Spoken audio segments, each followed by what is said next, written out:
What's been, outside of your win, or maybe that is, maybe that's, I shouldn't assume that. What's been your favorite stop on the Nationwide Tour this season, golf course or just recreational wise? Okay.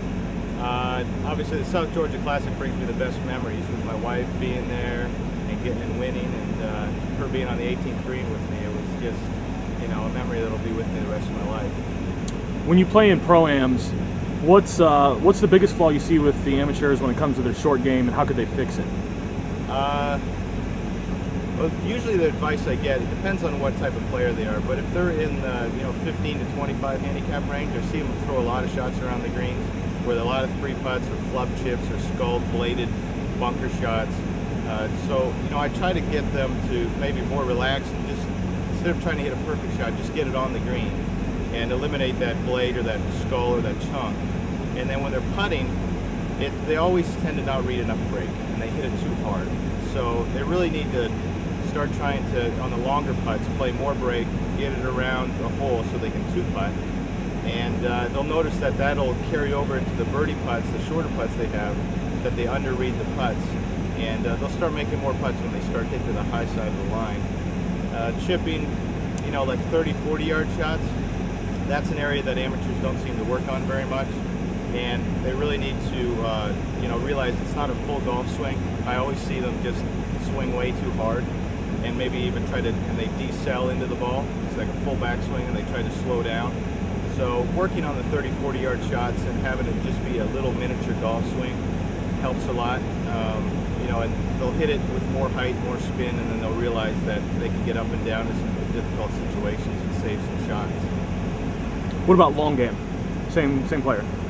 Long game, a lot of amateurs I play with hit big slices, big cuts, and sometimes it's a postural situation or a ball position. When I play in the pro-ams, I'm only playing with guys for 3-4 hours, and they only hit 40 golf shots. So it's tough for me to give them a true lesson. But usually my tip is to not swing so hard, swing a little bit softer. And their posture, they really need to recognize that most of them crouch over too far. They need to stand up a little bit more. And some of them, their ball position gets too far back. And they got a reverse weight transfer, and they just hit these big slices. So I try to help them with a little understanding that the weight needs to shift right then left, instead of left then right. And that's a typical mistake I see. And usually people swing outside and in, and they cut across it. They really have to feel like they have to swing inside and out and make solid contact with the ball, and it won't slice as much. Another common mistake I see with amateurs, they remember the 5-iron they hit 180 yards, they hit that 5-iron 180 yards, so they think that that's how far they hit the 5-iron. So every time they're 180 yards, they hit the 5-iron, they end up short, 95% of the time. So take more club and swing easier. A lot of the trouble on golf courses, is in the front of the greens, the bunkers, the water. So take that extra club and swing easier and make sure you get over the trouble.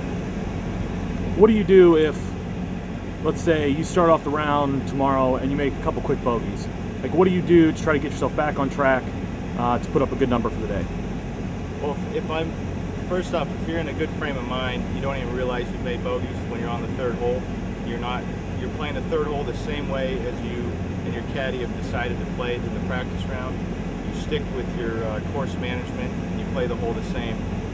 What happened before has no effect on what you're trying to do now. If you're anxious, or if you're nervous, or if you're in a bad frame of mind, that might affect you, and you might either try to make an aggressive play to make birdie.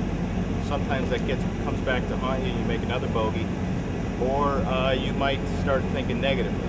In both those situations, you're not giving yourself the best opportunity to play that hole correctly. You need to forget about the past, only think about the next shot, and it would be just like missing a couple of short putts early in the round, and then having a short putt and feeling nervous or anxious about it. What happened before shouldn't affect what happens now. And you stick to your routine, your pre-shot routine, aim it, stroke it as best you can, hit it the speed you want, and watch the ball go in. If you miss 2 putts right early in the round, don't aim further left on your third putt. That's just going to compound mistakes. Work on that on the putting green when you're finished, and maybe there's something wrong with your alignment on your stroke. and you aim too far right. So try not to let the past affect your hole that you're playing or the shot that you're playing. It'll just compound errors.